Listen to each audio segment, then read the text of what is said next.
Hello, hello. Ka channel Mesa dot skincare ka lo lom le veka cheu Mesa chak chuak ka nia. Ole tun chu ma chon mal khal hun mangle lokango. Khong ina top play milan sak don nia. Ole tun chu ma kan mal khal tur chu Foxtail vitsi thar kha nia mal khal ani rolling review te poni tel thenga kar khachunga kaman result karon seidon ani chuanin amal nge amal saram dang chu ka hmang lawa I mase man chom pui pakhat ka neya chu super glow moisturizer ne nan combo ka du ka ti kha nia mal a masala mate po chun zanin he ka hmang kop ta ni I chuna chon sunscreen ka hmang tel tho apani chon ka hmang chuang lawa ti chuanin he ka du lu to combination hi chuan he ta hian ka soi fo chin angin 10% vitamin C nia vit C beginner tan chuan beginner friendly man nga mania ti chuanin sensitive deuh tan te po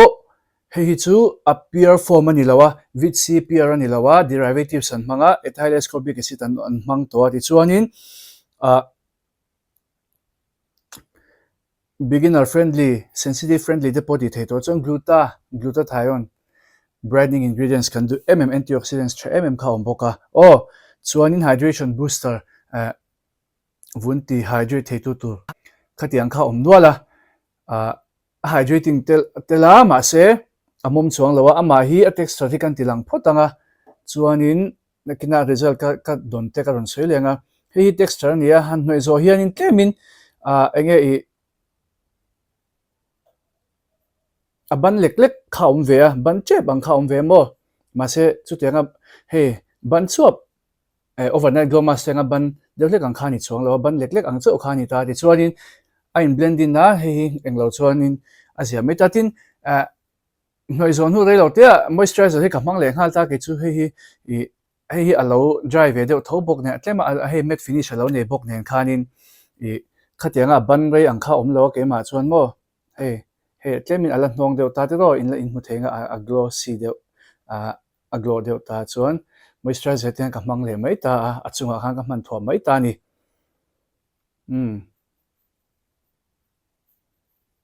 ti khan hey a combination hi a fu topa an ron launch ti ra chang ka hman kop chak ngal chat khan nia ka hmang kop sual lo ka tia chuanin an mani hi beginner friendly kan ti to amalama ka review na te po kha omnol to mal khal ka ron ti chan tak chu result a pe ka hi ka ron soi du wanga nia chuanin kar khat chung ni sari chung ka hmanga chun jan zomin ama big chau saram dang po ka hmang pol lawa an panhin ama big chau hanti lema an panhin he zana ka saram man ka night cream man night cream angin ka hmang hala chuna po an panhin ka hmanga chuna chunga sunscreen face wash le sunscreen ba ka chu hemi te pani bai ka hmang lawa ni chiangin ka hria ti chuanin tuna hen Foxtail in sale na nei MacBooka buy to get two free khalo MacBooka number ka lo taran cha cha hian cha thiam lo tan chon min lo bele mayanga ti chuanin video te po ka hmang lai te po ka ron tilanga anga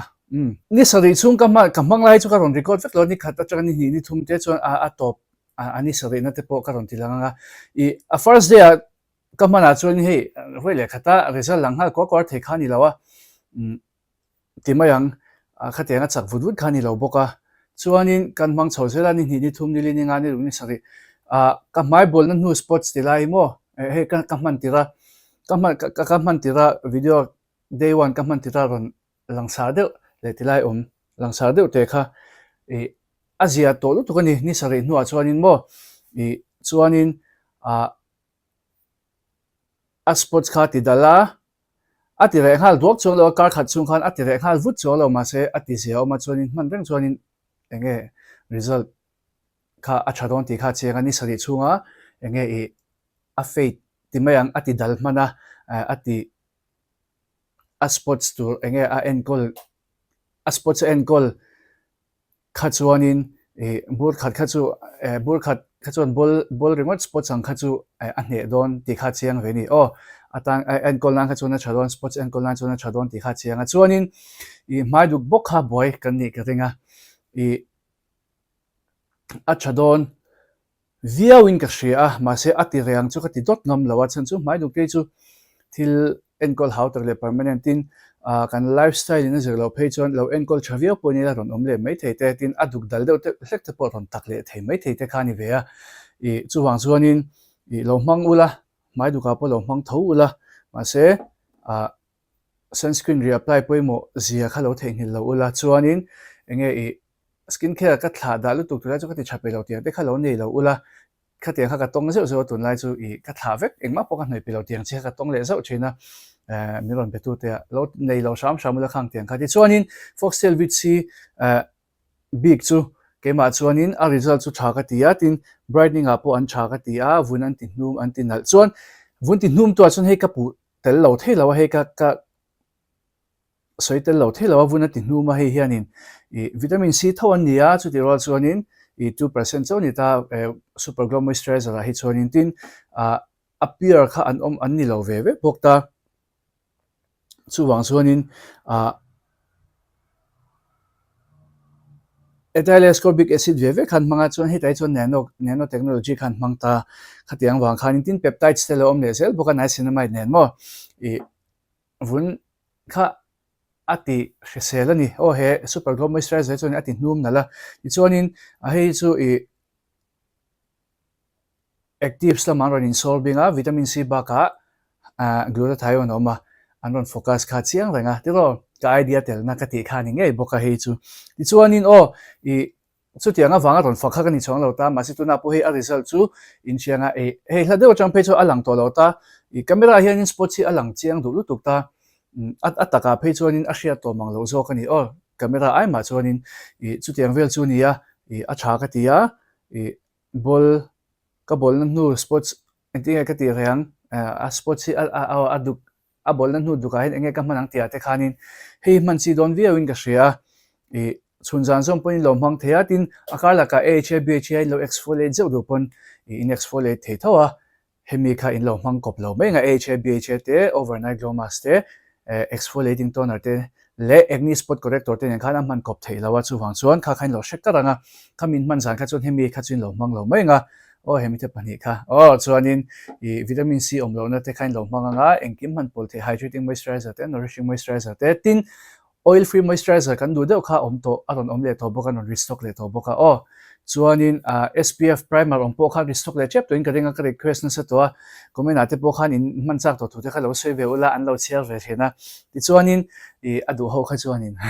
ti chuanin kha ti zong kha ka ron mal khal thei te ni se soile soinu